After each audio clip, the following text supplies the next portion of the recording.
Plus two admission online रे form apply करिया पूर्व ए भिडियोटी को संपूर्ण देखंतु कहीं ना भिडियो माध्यम आपण मैंने जानिया पाइबे कि प्लस टू पढ़िया ऑनलाइन रे फॉर्म अप्लाई कला बेले आपन को कॉलेज ऑप्शन दवा पड़ी थाए।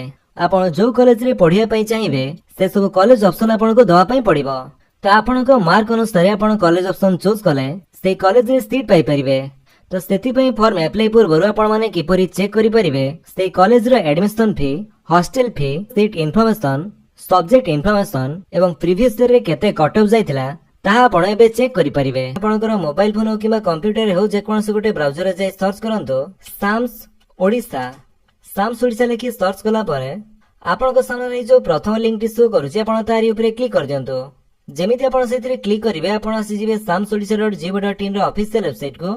ए वेबसाइट रो लिंक टी आपण गोटे डिस्क्रिप्शन रे दे देछि आपण सेठु चैनल डायरेक्ट ए वेबसाइट को आसी परिवे। एठे को आस्तिला परे एठी आपण माने school and mass education section रे देखंतो जो दिया जायछि higher secondary school plus two आपण तारी ऊपर क्लिक कर दियंतो। तापरे आपण सामने एमिति किछि इंटरफेस टी शो करिवो आपण ए पॉपअप टी क्लोज करंतो। तो एबे हमें चलंतु देखिबा केमिति आपण माने कोनसी कॉलेज रो सेठारे केते कोन सीट अवेलेबल अछि, admission fee, hostel fees, previous year केते कट ऑफ जायतिला से सब चेक करिया पई एठरे आपण देखंतु आपण गोटी ऑप्शन देखिया पई पाउथबे इंडिविजुअल एजेसेस प्रोफाइल। तो यह चेक करिया पई प्रथमे आपनकर से जिला चूज करंतु जो जिला रे आपनकर से कॉलेज टी रहिछि। धरा जब हम एठरे बालेश्वर चूज कले तापरे उच्च माध्यमिक विद्यालय बा से कॉलेज टी आपण चूज करंतु जो कॉलेज रे आपण पढिया पई चाहुचंती बा अप्लाई टाइम रे आपण जो कॉलेज टी दवा पई चाहुचंती। तो एठरे Fakirmohan higher secondary school Baleswar को चूज कले कॉलेज चूज कर सला परे इंडिविजुअल एचएसएस प्रोफाइल ऊपर क्लिक कर दियंतु। तापरे आपण को एमिति गोटे पॉपअप शो करिवो जदि आपनकर डेस्कटॉप किबा मोबाइल रे पॉपअप टी अलाउ नथिबो ताले आपण अलाउ कर देबे। तापरे आपण को ए पॉपअप टी शो करिवो जोठारे कि आपनकर से कॉलेज बाबद रे संपूर्ण इन्फॉर्मेशन दिया जायछि।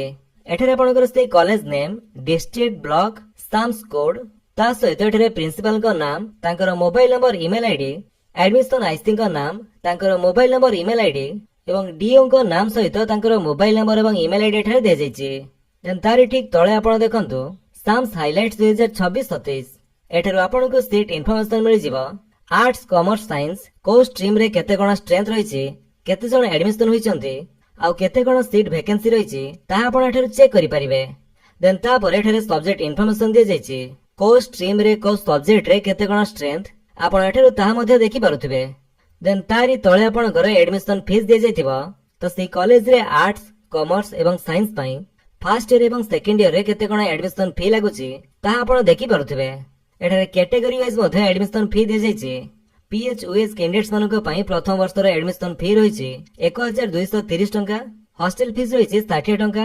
देन सेकंड ईयर रे रीएडमिशन फी रहिछि 700 टंका, हॉस्टल फीस रहिछि 60 टंका। सेहिपरि एसटी गाल पिलांक पई प्रथम वर्ष रे एडमिशन फी रहिछि 1355 टंका, हॉस्टल फीस रहिछि 60 टंका। सेकंड ईयर रे रीएडमिशन फी रहिछि 825 टंका, हॉस्टल फीस 60 टंका। सेहिपरि एसटी बॉयज का पई फर्स्ट ईयर रे एडमिशन फी रहिछि 1355 टंका, हॉस्टल फीस 60 टंका।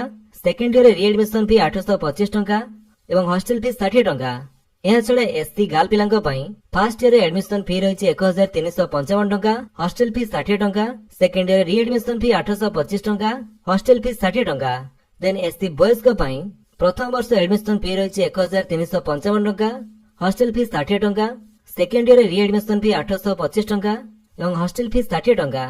यह व्यतीत जनरल, एससीबीसी, ओबीसी झियो पिलांक पई प्रथम वर्ष एडमिशन फी रहिछि 1355 टंका, हॉस्टल फीस 60 टंका।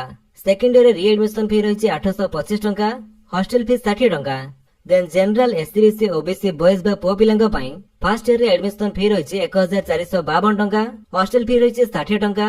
सेकंड ईयर रे रीएडमिशन फी रहिछि 922 टंका, हॉस्टल फीस रहिछि 60 टंका।